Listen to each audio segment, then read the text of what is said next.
Hello friends, my name is Alex Korekis, and I want to welcome you to my Finding Lost Civilization series. This series is about taking a journey into our past and visiting ancient sites that time has long forgotten. Now today, we're in a small town of Pacific Grove. And Pacific Grove is located in Monterey Bay, California. Now the origins of this town go back to May of 1875, when a group of Methodist ministers from San Francisco and some of their parishioners decided to set up a summer Christian camp here in this area. Well, from that effort, the town of Pacific Grove sprung forward. And so the history of this town and the people living here dates from the 1875 onward period. However, the earliest recorded European to have actually arrived in this area was a Spanish explorer by the name of Sebastián Vizcaíno.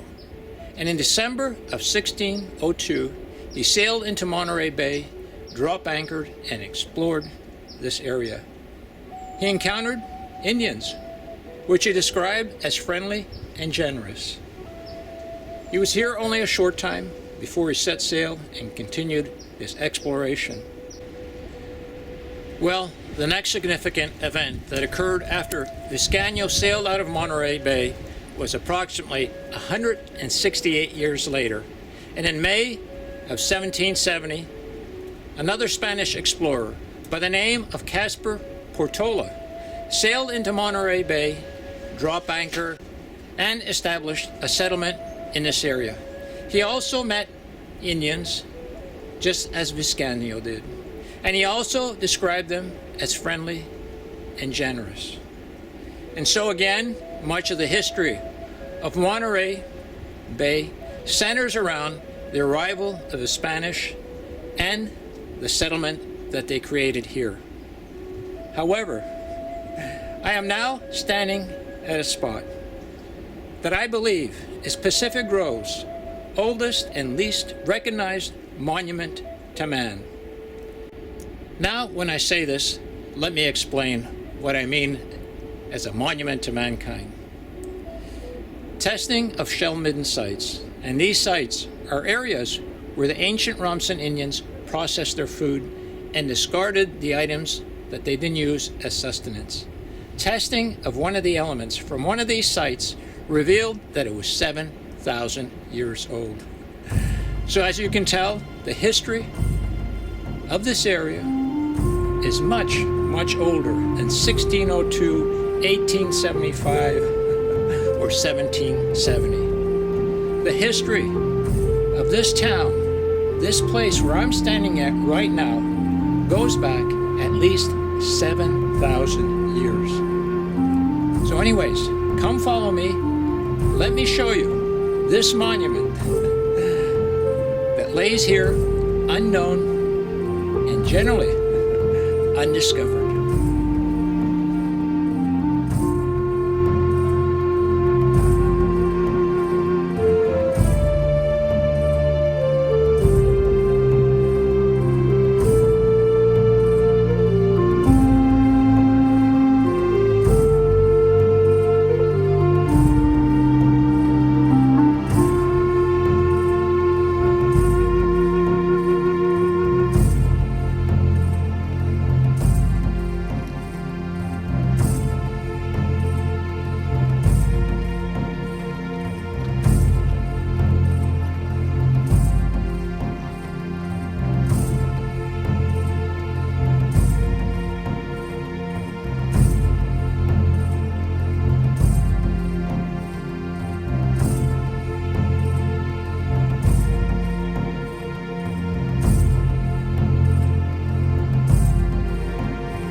Well, friends, we're standing right here, and I'll call this Pacific Grove's oldest monument, oldest unrecognized monument. But look at this. This is what's called a bedrock. And right over here, look at this. You see this depression over here? This is what's called a bedrock mortar. It's a grinding bowl area. And in this area, the Rumson Indians tenderized their food or took the acorn or the buckeye and pulverized it into a powder form. And then, right over here, on this grand boulder are two more grinding areas. So let me say this. These boulders here, as I said, are not hundreds of years old. They could be thousands of years old. Friends, let me get off of this boulder and let me explain to you some of the unique configurations of these grinding bowls.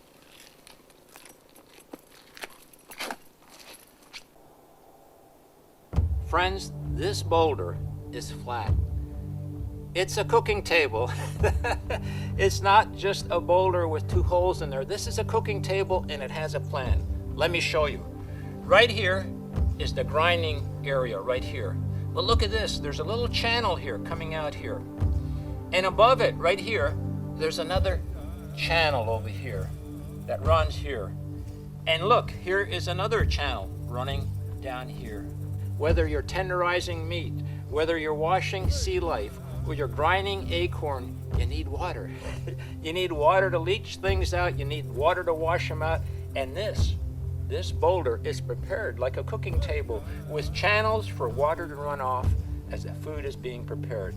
This is wonderful. This is an ancient kitchen table that's thousands of years old. And I'll tell you what, I'm excited, and I hope you are too. Friends, this is fantastic. As I was examining the grinding bowl areas, I looked in between one of the two boulders.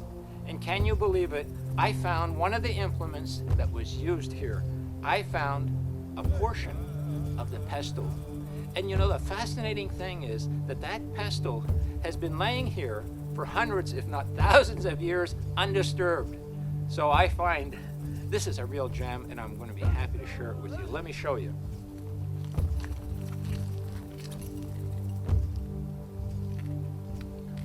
Laying in between those two boulders was this stone. It looks like a stone, nothing important. But if you examine it, you'll notice that it's squared off and it's smooth. The end here is smooth. It's broken. So at one time, the piece was probably about 8 or 9 inches long, where it was held by the hand in this fashion. And let me show you something that I can actually link this pestle to this, what I'll call ancient table. Let me show you this. Look at that. It fits in there perfectly. Now, if you can use your imagination and extend this rock to this height, where the hand was here, and then the food was tenderized or ground in this manner. And look at this, it fits here perfectly. It is a perfect fit. Again, look at this. This is worn down from use. This is not natural. So I tell you what, to me, finding this pestle was like finding a gold piece. And I hope you're as excited as I am. But let me mention something to you. These items are artifacts. And our object here is not to hunt for artifacts, or arrowheads, or any of those things. This is about knowledge. This is about sharing information and the joy of learning. So please, don't take any of these items. Leave them where you find them. Notify competent authorities, and hopefully it'll get into hands where in the future we can find things like this in our museums.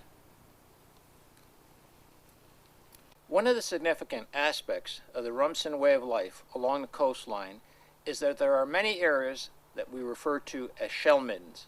Now, shell middens are sites where seafood was taken from the ocean, mainly mollusks like mussels and abalone, and broken open and used as a food source.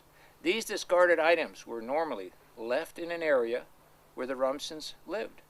There would be piles of these shells left around their living areas and or processing areas. Now, one of the ways to identify a shell midden site is the soil is usually dark and rich and has developed this from the nutrients of the shells that were discarded there. This site that we're at right now, we know that the Rumsens process food, and as a matter of fact, this is also a shell midden area. Let me show you what I found. Right over here, below me, is the dark earth below us in this area. And right over here you can see, look, here is the remnants of an ancient abalone shell. This shell didn't end up here at a random time in history. This is here because it was processed by the Rumsen Indians. This shell fragment could be hundreds, if not thousands of years old. And you'll notice that there's many different types of shells. There's all manner of shell life was used as a food staple by the Rumsen Indians. Look at this here. This here is a small shell, completely different. Here's another piece. We'll also, in these shell mound areas, we'll also find bone fragments, because all manner of sea life was also used to sustain the Rumsen way of life. So, this area that we're at, where the grinding mortars are, shell midden site, as I mentioned, is hundreds, if not thousands of years old. This is Pacific Grove's oldest and most historic spot that precedes the arrival of any Europeans to North America. Well, friends, while I was looking at this boulder, I saw that there was a crevice here. And I looked down in this crevice, and I saw something in there, and we're going to take it out and see what it is, okay? So here we go, right here in this crevice. There's some kind of, look at this. I don't know what it is, but it's got camouflage tape around it, and it's a plastic jar, okay? So together we're going to open this and see what it contains. We are doing this together. We are finding this simultaneously, okay? It's like a piece of treasure. So, I see a cloth, and it has a stamp. It has a stamp, okay? And inside, there's a plastic bag. Okay, so I'm opening this. We're doing this together. And this looks like the stamp. It looks like W-A-T, water. That's what it says, water. And there's a note over here. Okay, let me read it to you, okay? Letterbox. This container is a letterbox. The quarry in an international treasure hunt game. I love this. You know, the juxtaposition of modern to old is incredible. So here we have an ancient boulder that we're talking about, and we find this plastic container talking about an international treasure hunt. Okay. The intention is for it to be hidden, where only those who know where to look would find it. If you stumble upon it by accident, please leave it where it was so that others may enjoy finding it. I tell you what, this is a gem. This is a little treasure. But anyways, let's take a look at this book. Oh my goodness, look at this. Okay. So, it has the names of people that were here. And the earliest date of man arriving at this spot is 01/02/2010. So, the first person in this international treasure hunt came here. It's either 1 January, okay, or 2 January, or 2 February, but anyways, in 2010. So, look at this. These are the stamps of the people that are in a game. I guess people have their own stamps. Look at this. Here's someone called Sean that was here on 7/10/10. Sean Mackenzie. Okay. So, here's a person called Liz who was here at 5/20/11. Stumbled onto it. Note the Indian grinding rocks. Okay, look, this person, this treasure hunter, identified this as a grinding boulder. So this was the last person here, 5/20/11. Okay, so this is really interesting. So what we're going to do, we're going to return this letterbox back to its spot, just like the grinding stone. We're not taking anything, we're leaving things as is. So I'll tell you, this has been a little gem of discovery, hasn't it?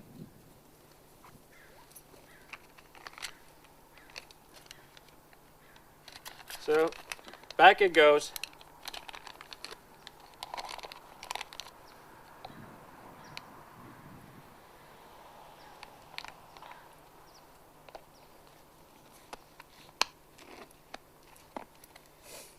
There you have it. We're going to return it to its location back in here.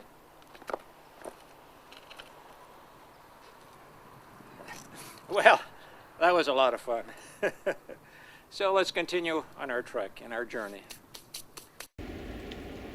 Well, friends, I hope you've enjoyed this wonderful journey to Pacific Grove's oldest and least known monument.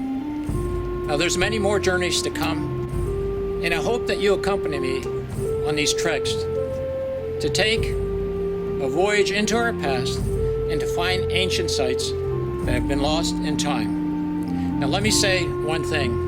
These are solitary treks. I don't have a supporting cast or crew. These journeys are solitary. The only people coming along are you and I. And oftentimes, you will see exactly what I see as I discover it. Many times I don't know what's going to happen, what will occur, one step after the other. And that's what makes these journeys so wonderful. They happen in real time, and they are a search for knowledge, a quest to gather information, to find a connection to our past. Remember, in one way or another, we are all connected. Anyways, continue with me. Come with me as I trek through Monterey County, trying to find a connection to our past.